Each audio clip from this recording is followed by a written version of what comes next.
우리는 계속해서 삶으로 쓰는 편지를 쓰고 있습니다. 오늘 편지를 쓸 대상은요, 교회입니다. 우리는 오늘 본문 말씀을 통해서 어떻게 교회에 대하여 삶으로 편지를 쓸 수 있는지 그 영적인 깨달음을 얻기를 원합니다. 먼저 교회라는 단어는요, 헬라어로 우리가 잘 알고 있는 것처럼 에클레시아라는 단어를 갖고 있습니다. 함께 하나님의 부르심을 받은 백성들의 모임이다라는 뜻을 담고 있죠. 조금 더 쉽게 풀이하면 교회는 하나님의 부르심을 받은 자들이 함께 모여 예배하는 공동체를 뜻합니다. 주님은 이 땅에 오셔서 12제자를 부르셔서 교회를 만드셨죠. 그리고 그 제자들에게 하나님의 말씀으로 양육시키고 훈련시켜서 너희들 자체가 교회가 되는 삶을 주님께서는 제자들에게 친히 가르쳐 주셨습니다. 그리고 주님은 교회를 목숨을 걸고 지키셨고 또 십자가에 돌아가심으로 말미암아 교회가 승리하게 하셨을 뿐만 아니라 그 교회의 사명을 12제자들과 믿는 그리스도인들에게 맡겨 주셨다라는 사실입니다. 그로 인하여 우리는요, 주님의 핏값으로 사신 곳이 바로 교회라고 말합니다. 그 교회를 통해서 우리는 복음을 듣습니다. 그리고 예수 그리스도를 더 깊이 알아가게 되는 것이죠. 좋은 교회를 만난다라는 것은요, 큰 축복이 아닐 수 없습니다. 왜 그럴까요? 건강한 교회를 통하여서 우리는 예수 그리스도를 더 인격적으로 더 깊이 알아가는 축복을 얻기 때문입니다. 저는 교회가 주는 어떤 은혜와 축복을 생각하면 이것이 좀 생각나더라고요. 저하고 동년배에 있는 분들은 아마 이것을 잘 아실 텐데 종합 선물 세트입니다. 종합 선물 세트 여러분 아시나요? 요즘에 있는지는 모르겠습니다. 제가 어렸을 때 어린이날이나 생일 선물로 종합 선물 세트를 받으면 너무나도 행복했습니다. 이 종합 선물 세트 안에는요, 껌, 캐러멜, 쿠키, 초콜릿, 과자도 웨하스, 뭐 다양한 무슨 깡 종류도 있고 다양한 과자들이 이렇게 상자 안에 들어 있었어요. 너무나 기뻐가지고 그 상자를 뜯지 않고 한 이틀 정도 그냥 모셔둔 적이 있습니다.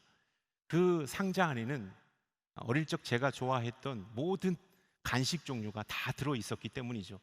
저는 이 교회, 주님이 핏값으로 사신 교회가 이 다양한 축복과 은혜를 우리에게 선물해 준다라는 사실을 여러분에게 말씀드리고 싶습니다. 교회의 머릿돌 되신 예수 그리스도를 통하여 우리는 교회에 나오면 영적인 목마름을 안고 살아가던 우리가 생수를 경험하게 됩니다. 외롭고 우울한 삶을 살아가던 우리가 교회에 와서 예수 그리스도를 만남으로 인하여 기쁨과 행복을 경험하게 되죠. 또 죽음이라는 큰 두려움 가운데 있는 우리가 이 교회를 통하여 예수 그리스도를 만날 때 영원한 생명이 우리 가운데 허락되어 있음을 다시 한번 깨닫게 됩니다. 어디로 가야 할지 방향을 찾지 못해 방황하는 우리가 교회를 통하여 나침판으로 우리를 인도하시는, 하나님의 영적인 나침판으로 인도하시는 주님을 통하여서 우리가 나아갈 길을 교회를 통하여 깨닫게 된다라는 사실입니다. 그렇습니다. 가만히 여러분 뒤돌아보면 우리가 교회에 첫 발을 내딘 후부터 우리의 삶이 변화되기 시작했다라는 사실을 우리가 깨달을 수가 있는 것이죠. 교회의 첫 발을 딛고 들어오는 그 순간 우리는 하나님을 만나는 축복을 얻게 되었습니다. 영적인 세계가 있다라는 것을 깨닫게 되었습니다. 이 땅 가운데 매여 있는 것이 아니라 하늘의 소망을 두고 살아가야 함을 우리는 교회를 통하여 깨달을 수가 있었던 것이죠. 또 교회를 통하여서 우리는 놀라운 성령의 역사와 능력을 체험하고 이 땅을 살아갈 비전과 사명을 교회로부터 받는 엄청난 축복을 얻게 되었다라는 사실입니다. 오늘 이 자리에 앉아 있는 우리, 한없는 기쁨과 하나님이 이 예배 가운데 나의 예배를 드리고 받으신다라는 이 확신 속에 우리는 이 교회 안에서 엄청난 즐거움과 은혜와 축복을 누리고 있다라는 사실입니다. 주님은요, 교회에 많은 예비된 축복을 놓으셨습니다. 그래서 교회 안에서 천국의 기쁨을 맛볼 수 있는 영적인 유익과 은혜와 축복을 우리 가운데 예비해 놓으셨다라는 사실입니다. 여러분, 신앙생활하면서, 교회에 나와서 신앙생활하면서 어떠한 유익을 얻고 계십니까? 많은 유익이 여러분에게 제공되었을 것입니다. 그 교회에 우리는 어떻게 삶으로 사랑의 편지를 쓸 수 있는지를 우리가 한번 말씀 속에서 찾아보길 원합니다. 저는 먼저 결론부터 우리 자신이 교회가 되어 살아갈 때 우리는 교회에 사랑의 편지를 쓸 수 있습니다 라는 사실을 여러분에게 말씀드리고 싶습니다. 우리가 잘 배웠죠. 교회는 건물이 아닙니다. 교회는 우리 스스로가 교회이기 때문에 우리가 주님의 몸된 교회로부터 가르침을 받은 대로 살아가고 하나님의 선한 영향력을 끼치며 주의 교회로서의 사명을 감당할 때 우리가 교회에 사랑의 편지를 쓰는 것이다 라는 사실을 여러분에게 말씀드리고 싶습니다. 오늘 본문 말씀은요, 성령을 받은 초대 교회에 대하여 우리에게 보여주고 있습니다. 42절의 말씀 우리 한 번 더 읽어보도록 하겠습니다. 시작. 그들은 사도들의 가르침을 받고 교제하며 빵을 떼는 것과 기도하는 일에 전념했습니다. 교회가 성령의 기름 부으심을 받았을 때 교회가 교회다워졌을 뿐만 아니라 예배가 회복되어지는 놀라운 역사를 경험했다라는 사실을 42절은 우리에게 말씀해 주고 있습니다. 예배를 통하여 교회에 성령의 충만함이 그들 가운데 깃들여졌을 때 그들은 예배를 통하여 하나님을 만났기 때문에, 능력을 받았기 때문에 기도하는 일에, 말씀 듣는 일에 전념할 수가 있었다. 그래서 예배가 회복된 그들은요, 삶의 자리로 돌아가서 아주 그리스도인으로서 엄청난 능력을 행하는 자가 되었다. 그들이 있는 삶의 자리에서 예배드리는 예배자가 되었다라는 사실을 성경은 이 사도행전의 말씀을 통하여 말씀해주고 있습니다. 성령 받기 전에 사람들은 연약했습니다. 겁쟁이였습니다. 결정적일 때 주님을 부인하는 자들이었습니다. 그러나 교회에 성령이 임한 후 그들의 예배가 회복되고 그들이 다시 한번 교회의 예배를 통하여 성령 충만해졌을 때 그들은 각기 삶의 자리로 돌아가 그 자리에서 예배를 드리는 예배자가 되었다라는 사실, 그 사실을 우리가 이 말씀 속에서 발견했으면 좋겠습니다. 여러분, 교회 안에서 여러분은 어떤 예배자입니까? 기쁨과 감격으로 드리는 예배자입니까? 아니면 그래 왔던 것처럼 의무감으로 드리는 예배자입니까? 일주일에 한 번 교회에 나와 예배드리지 않으면 찜찜하고 왠지 하나님 앞에 벌 받을 것 같아서 두려운 마음으로 예배드리는 사람입니까? 예배자입니까? 아니면 그냥 관객으로 앉아 있다, 예배를 통해서 수동적인 예배를 드리고 가는 예배자입니까? 여러분, 교회 안에서의 예배가 회복될 때 우리는 삶의 자리로 나아가 그 자리에서 진정한 예배자가 될 수 있다라는 사실을 우리가 기억했으면 좋겠습니다. 여러분, 여러분의 있는 삶의 자리에서 예배를 드린다라는 것은 어떤 것일까요? 목사님 불러 모셔다가 찬송 부르고 또 기도하고 말씀 듣는 것이 삶의 예배일까요? 여러분, 삶의 예배라는 것은요, 주일날 내가 드렸던 예배 때 받았던 감동, 느낌, 깨달음, 결단을 내 삶의 자리에서 실천하고 적용하는 것입니다. 그리고 그 말씀대로 살아내는 것이 바로 삶의 예배라는 사실을 우리는 기억해야 합니다. 여러분, 교회 안에서 예배 드리는 것도 좋지만요, 축도가 끝나고 여러분의 삶의 자리로 돌아가 드려지는 예배가 진짜 예배라는 사실을 우리는 기억해야 합니다. 이 예배를 통하여 우리는 세상 사람들에게 선한 영향력을 끼칠 뿐만 아니라 예수 그리스도를 증거하는 사명자로 우뚝 설 수 있기 때문입니다. 근데 중요한 것은요, 여러분, 삶의 예배가 강력해지려면 교회 안에서의 예배가 먼저 회복되어야 한다라는 것입니다. 교회 안에서의 예배가 충만할 때 내 삶의 자리, 가정으로, 직장으로, 학교에서도 진정한 예배자로 바로 서 있다라는 사실을 우리는 기억해야 합니다. 저는 삶의 예배가 회복되기 위해서 우리의 예배가 강력해지는 축복이 여러분들 가운데 있기를 주님의 이름으로 축원합니다. 삶의 예배를 드린다라고 생각하면 토스트 가게의 집사님이 생각이 납니다. 제가 서산과 태안 예배를 섬길 때 만났던 집사님이신데요, 새벽 예배를 끝나면 밥 먹을 때가 마땅치가 않아서 저는 토스트 가게를 주로 이용을 했습니다. 토스트 가게를 들어갔는데 중고등학교 옆에 있는 토스트 가게였어요. 그 토스트 가게 가니까 너무나도 그 주인 여사장님이 학생들에게 너무 친절하더라고요.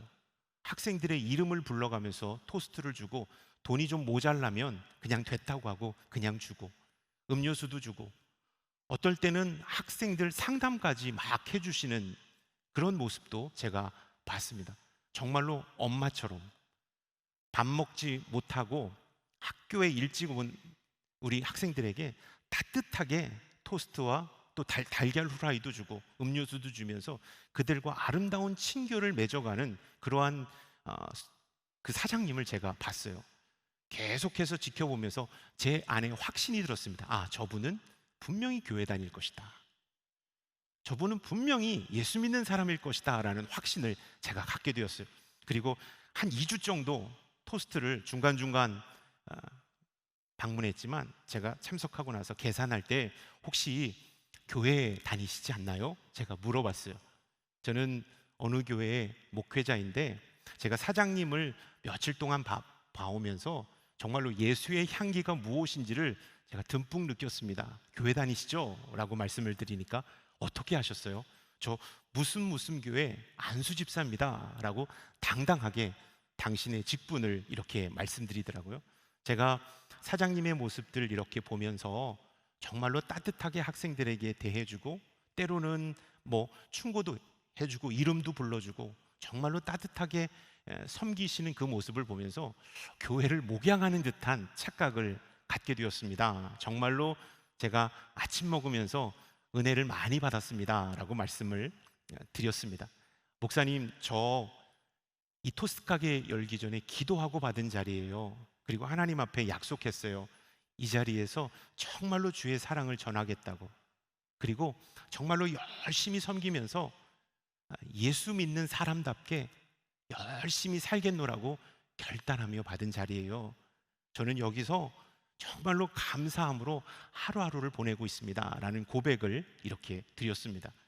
남편분도 퇴근해서 오셔서 열심히 돕고 우리는 하루하루가 고되고 힘들지만 이곳에서 행복한 시간을 보내고 있습니다 라는 간증도 덧붙였어요.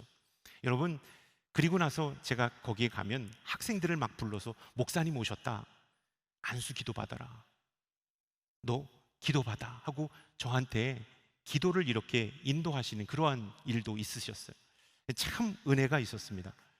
여러분, 삶의 자리에서, 내가 서 있는 그 자리에서 예수의 향기를 내뿜으며 그 자리에서 예배자의 자리로 서 있다라는 것, 이것이 바로 주님의 몸된 교회를 위하여 사랑으로 쓰는 편지가 아닐까 싶습니다. 여러분은 삶의 자리에서 어떠한 사람으로 서 있습니까? 여러분이 있는 그 자리가 예배의 자리가 될 수 있기를 바랍니다. 여러분이 있는 그 자리가 예배의 자리가 될 때 여러분은 주님의 몸된 교회의 삶으로 사랑의 편지를 쓰는 그리스도인이 된다라는 사실을 기억할 수 있기를 바랍니다. 말씀을 또 보도록 하겠습니다.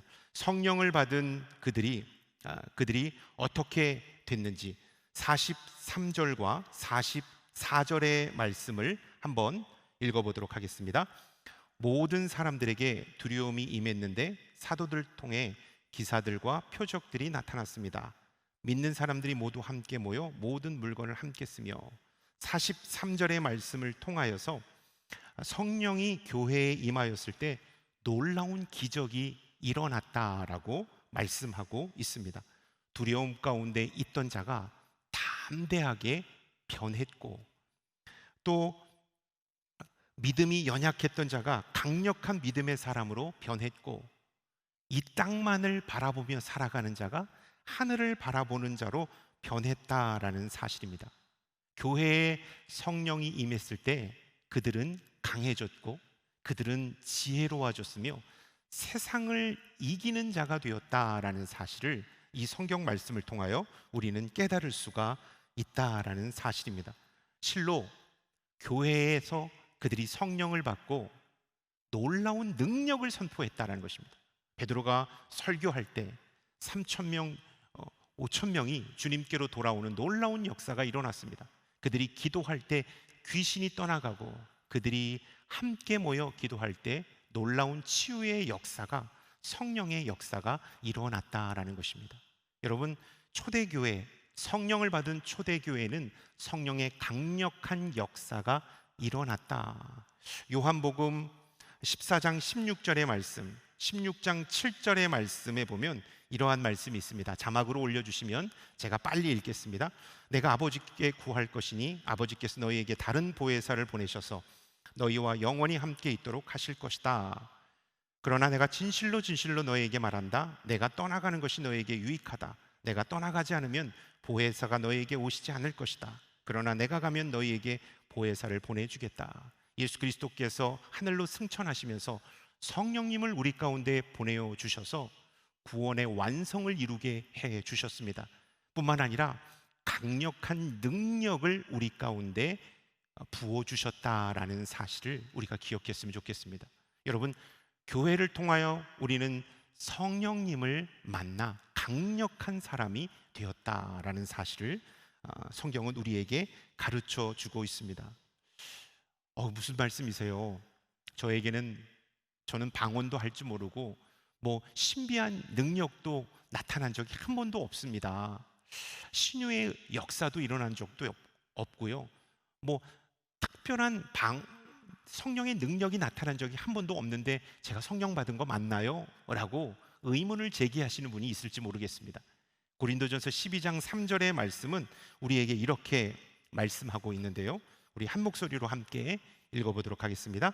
그러므로 나는 여러분에게 알려드립니다. 하나님의 영으로 말하는 사람은 아무도 예수는 저주받지 않는다, 받는 사람이다 라고 할 수 없고, 또 성령으로 말미암지 않고는 예수는 주이시다 라고 할 수 없습니다.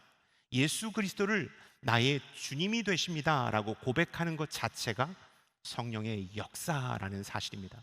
어떠한 특별한 역사와 신비적인 성령의 체험이 없을지라도 내가 예수 그리스도를 구주로 영접합니다, 내가 주님을 나의 왕으로 모십니다 라는 이러한 고백 자체가 성령의 역사라는 사실을 우리가 기억해야 합니다. 예수의 옛자도 모르는 내가 예배당에 와서 예배를 드립니다. 성령의 역사입니다. 연초가 되면 부적을 붙이고 점집을 이렇게 다녔던 내가 신년 예배를 통하여 주신 비전을 품고 살아갑니다. 이것이 성령의 역사라는 것입니다. 음란하고 세상의 쾌락을 쫓던 내가 그 늪에서 나오고자 결단했습니다. 이것은 성령의 역사라는 사실입니다. 여러분, 교회를 통하여서 성령님은 우리 가운데 부어지고 강력한 하나님의 사람으로 선한 영향력을 끼치며 살아가게끔 하신다라는 사실입니다. 저는 두 번째, 우리가 교회에 어떻게 삶으로 사랑의 편지를 쓸 수 있을 것인가, 교회에 부어주셨던 성령의 충만함을 받고 선한 영향력을 끼치며 살아가는 것입니다. 성령의 능력을 힘입어서 내가 선한 영향력을 끼치며 이 땅 가운데 살아가는 것 그 자체가 우리는 교회의 삶으로 사랑의 편지를 쓰는 것이다 라는 사실을 여러분 기억할 수 있기를 바랍니다. 성령의 역사는 어떻게 일어나나요? 어떤 특별한 은사를 갖고 있는 사람에게 인파테이션을 받으면 성령의 역사가 일어나나요? 여러분, 성령의 역사는 주님의 말씀을 순종하고 그 뜻을 따라 행하는 사람에게 부어지고 충만하게 된다라는 사실을 우리는 기억해야 합니다. 성령의 충만함을 받고 우리는 선한 영향력을 끼치면서 이 땅을 살아갈 때 우리가 바로 교회의 사랑의 편지를 쓰는 사람이 된다라는 사실을 여러분 기억할 수 있기를 바랍니다. 수원에서 사역할 때 일입니다. 수원에서 사역할 때 성령 집회를 저희가 아주 크게 했는데요. 전 교인 상대로 성령 집회를 했는데 랜디 목사님과 그 동역자들이 함께 팀으로 와서 이 성령 집회를 했습니다. 3일 동안 성령 집회를 했는데요. 기도하고 말씀 듣고 기도하고 말씀 듣고 이러한 집회를 3일 동안 하면서 많은 은혜가 부어졌습니다. 근데 둘째 날 낮에 랜디 목사님과 그 스태프들이 교역자실을 찾아왔어요. 그리고 저희들에게 기도를 해주시겠다고 이렇게 하시더라고요. 안수기도 받기도 참 힘든데 목회자들에게 기도를 해주겠다고 하셔서 너무나도 기뻤습니다.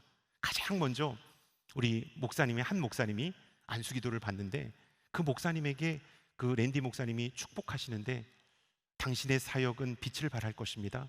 당신의 사역을 하나님께서 온전히 받으십니다. 영적인 스포츠카를 타고 하나님께서 말씀하신 그 사명의 길로 당신은 달릴 것입니다. 와, 이런 축복의 이 기도를 해주시니까 우리 목사님이 너무 듣다가 은혜가 되셔서 막 쓰러지시더라고요. 제가 두 번째 안수 받는 사람이었습니다. 그래서 저는 속으로 생각했죠. 저 정도 세게 기도 안 해주시고 조금만 축복해 주셔도 나는 쓰러지겠다라는 마음을 먹고 목사님에게 딱 다가갔습니다. 근데 제일 처음에 목사님이 딱 안수 기도를 하다가 말씀을 안 하세요. 말씀을 안 하시는데 무슨 왜 그러지? 라고 생각했는데 그 다음에 영어로 The Holy Spirit say, 성령께서 말씀하십니다. 옆에서 통역을 해주시더라고요. 성령께서 말씀하십니다. 그리고 다시 한번 반복해서 성령께서 말씀하십니다.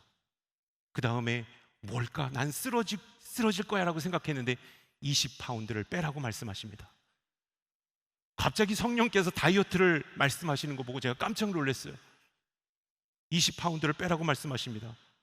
제 귀를 의심했어요. 그리고 와서 너무 창피했어요. 목사님들 다 있고 팀들 다 있는 상태에서. 그래서 제가 안수기도 받고 아멘하고 빨리 나왔어요. 그리고 나서 제가 찾아본 것은 20파운드는 얼마일까? 9kg더라고요. 9kg. 20파운드를 빼라고 성령께서 말씀하셨습니다. 그 말씀을 듣고 너무 창피했고 이게 과연 맞나?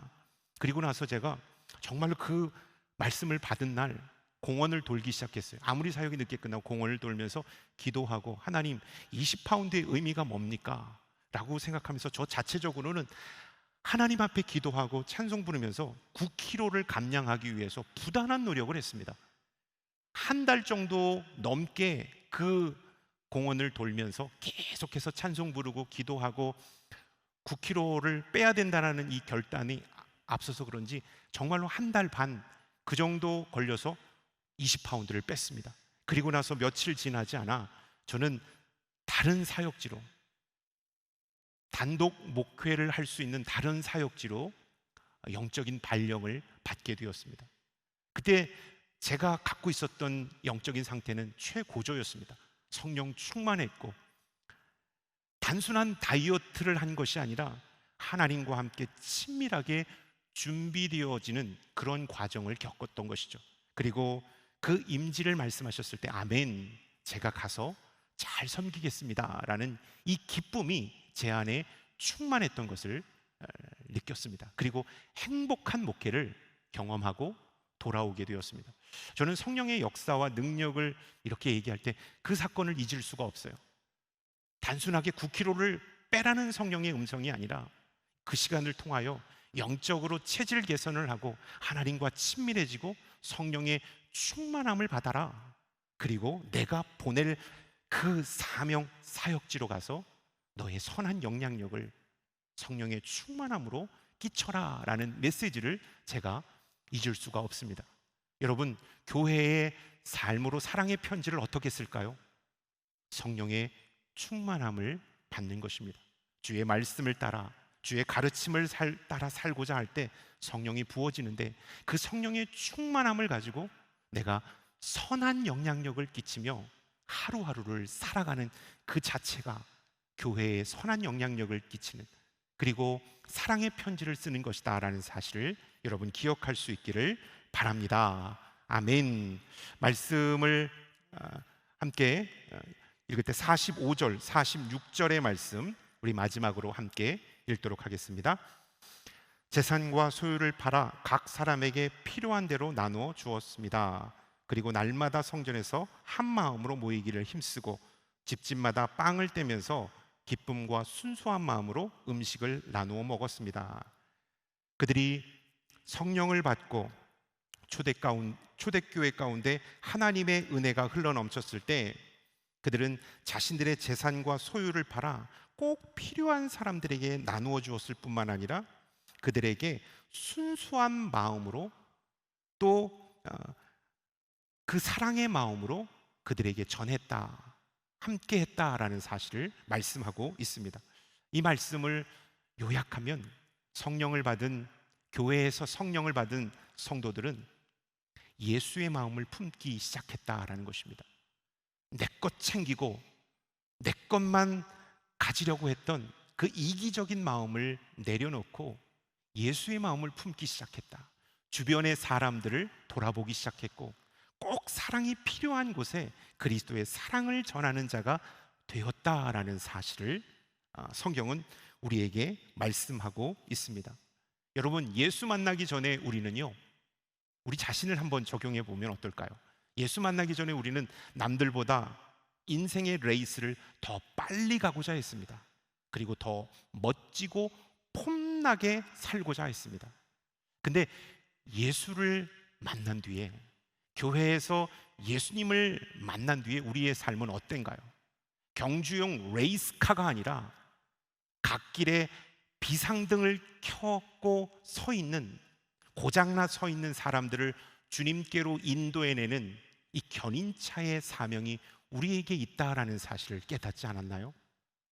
남들보다 더 빨리, 더 화려하게 가고자 했던 우리의 마음이 옆에 있는 사람들을 챙기고 낙오되어 있는 사람들을 주님께로 인도하는 예수의 마음으로 우리가 바뀌지 않았나요? 여러분, 초대교회 성도들은요, 예수의 마음이 그들 가운데 찾아왔을 때 주변의 사람들에게 필요한 것을 나눠주고 주의 사랑을 전하는 거룩한 사람들이 되었다라는 사실입니다. 여러분, 우리가 예수 그리스도를 영접할 때, 교회에 와서 예수 그리스도를 영접할 때 주님께서는 우리의 아주 갈라지고 딱딱하고 굳어버린 우리의 마음밭을 기경하기 시작합니다. 갈아엎기 시작하죠. 그리고 충분히 갈아엎은 우리의 마음밭에 하나님의 사랑과 이웃 사랑이라는 씨앗을 심어 놓으십니다. 시간이 지날수록 교회 안에서 신앙생활하며 예수 그리스도를 인격적으로 알아갈수록 하나님과의 사랑이 그래서 깊어지는 겁니다. 그리고 주변 사람들에게도 그 사랑을 나누어 줄 아는 사랑의 사람이 되어 간다라는 사실입니다. 예전에는 인색했어요. 나밖에 모르는 사람이었어요. 근데 예수를 만나고 교회 안에서 신앙생활을 하면서 나보다는 남이 보이기 시작했고 가장 주의 사랑이 필요한 사람들에게 다가가는 내가 되어온 것을 우리는 경험하지 않습니까? 4월달 비전 헌금이 이 공감 소비 운동에 쓰여지도록 우리가 비전 헌금을 했습니다. 75개 교회 오늘 이 교회를 포함해서 75개 교회가 함께 연합해서 무너져버린 지역 경제 상권을 살리고 주변의 어려운 사람들에게 그리스도의 사랑을 전하는 마중물의 역할을 하는 차원에서 우리가 공감 소비 운동을 펼쳤죠. 각 공동체들이 열심으로 섬겼습니다. 저는 이 후기의 글들을 보고 진행되는 상황들을 각 공동체 목사님들을 통해서 이렇게 전해 들으면서 느낀 것이 하나 있습니다. 각 공동체에서 공감 소비 운동을 펼칠 때 도울 대상자를 오래 고민하지 않았다라는 것입니다. 전광석화와 같이 그 비전이 딱 선포되었을 때 각 공동체와 다락방은 우리가 도와야 될 사람들이 누구인지를 명확하게 알고 있었습니다.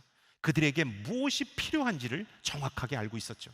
그래서 긴급 수혈하는 그 마음으로 그들에게 따뜻한 사랑을 전했을 뿐만 아니라 가장 필요한 것을 공급하는 놀라운 사명을 감당할 수 있었던 것입니다.